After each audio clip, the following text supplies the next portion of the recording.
yeah, screw you, game! I am the god of break. Ow! Oh.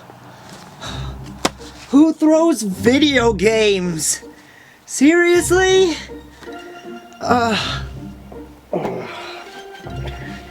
Actually, it seems oddly familiar.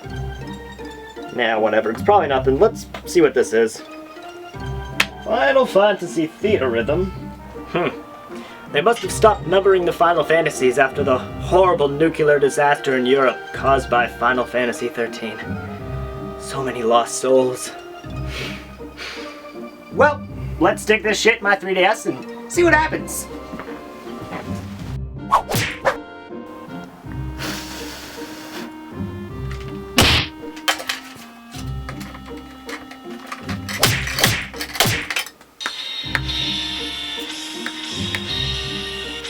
Works like a charm! Now, let's hop into the game and the review, shall we? Warning! The video footage you're about to see may be of a lesser quality than usual because I do not own a 3DS capture card. I'm sorry and I hope you don't hate me for the rest of your life.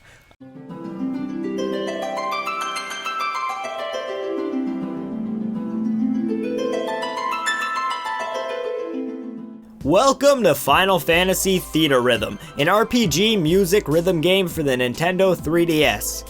And the iOS, but don't buy it on that one. It's kapoo-poo on that one. Final Fantasy Theatrhythm was originally supposed to be released for the original Nintendo DS, but due to console limitations, the game was put on hold till the 3DS was announced, and the game was quickly put into development by the great hands of Square Enix and indieszero.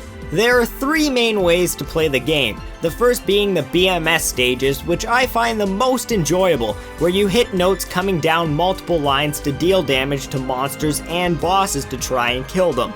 The second type of game style is the EMS style, which plays a movie in the background from one of the Final Fantasy games while you hit notes randomly scattered around the screen. The last game style is the PMS mode. What? It's FMS? Well, you could've fooled me. Whatever. In FMS mode, your main characters run along a path and you hit notes in one line to run faster and get special items you can use on your characters. Now, the RPG elements in this game are really hit and miss because there's really no point to use any of them if you're just going for a high score, seeing as you can only get the highest score if your characters have 0 items on, which really kills the RPG elements in the game. But there is one place in the game where you will want to use these RPG elements, and that is in the Chaos Shrine, where you play Dark Notes, which is a series of 2 songs where you try to beat as many bosses as possible in BMS and run as far as you can in FMS. Now, the only way to do this most of the time is to have all your characters at a high level, and by using abilities and items. Some abilities allow people to cast magic or heal yourselves, and you can't forget about the breakthrough skills, which really help when a boss appears. Items, on the other hand, don't really do much except for keep you alive or help the chance of item drops and abilities to activate. The art style for the game is very cute and chibi-like, which I love. Aw, look, the cute chibi Squall fell down. Poor Squally. What? Sorry. I love my cute things in video games. But don't get me wrong, I still love my blood and gore.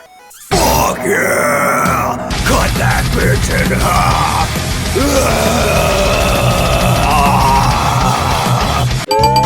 It's trivia time! Did you know that the character models and monster designs are designed by Monster Octopus, who also designed the Kingdom Hearts avatars found in the mobile version of Kingdom Hearts Recoded? That's awesome! Also, the songs for this game were picked by the fanbase in a music survey during the development of Dissidia, and most of the songs picked were Final Fantasy VII songs. Who's surprised by that? No one? I thought so. And lastly, Kefka's trading card in the game uses his fan nickname, the Psycho Clown, to describe him. This has been another great rendition of Trivia Time. Come back next time for some more great video game facts.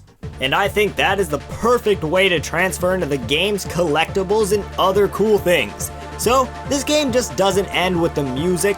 There's tons of cool collectibles you can get in the game's museum, like songs to listen to, clips from the games, achievements, and the coolest thing I think is the trading cards, which you collect as you beat the songs. And if you get multiple copies of these cards, they'll upgrade into rare foil cards with alternate art, which I think is super awesome.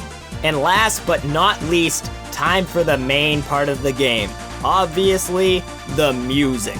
And what can I really say about it other than it's Final Fantasy music? It's beautiful and it's awesome.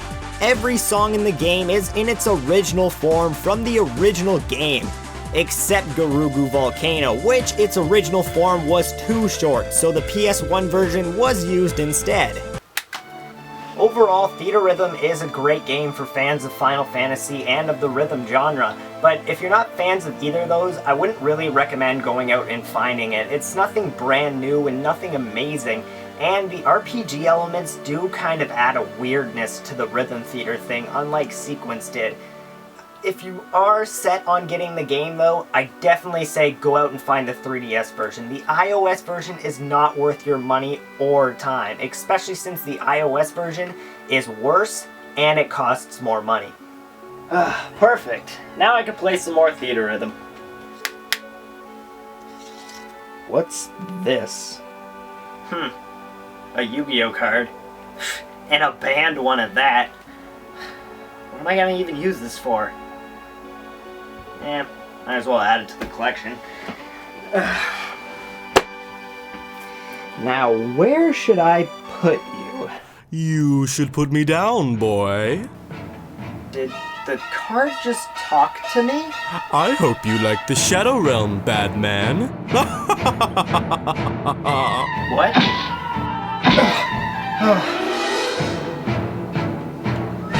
You gotta be kidding me.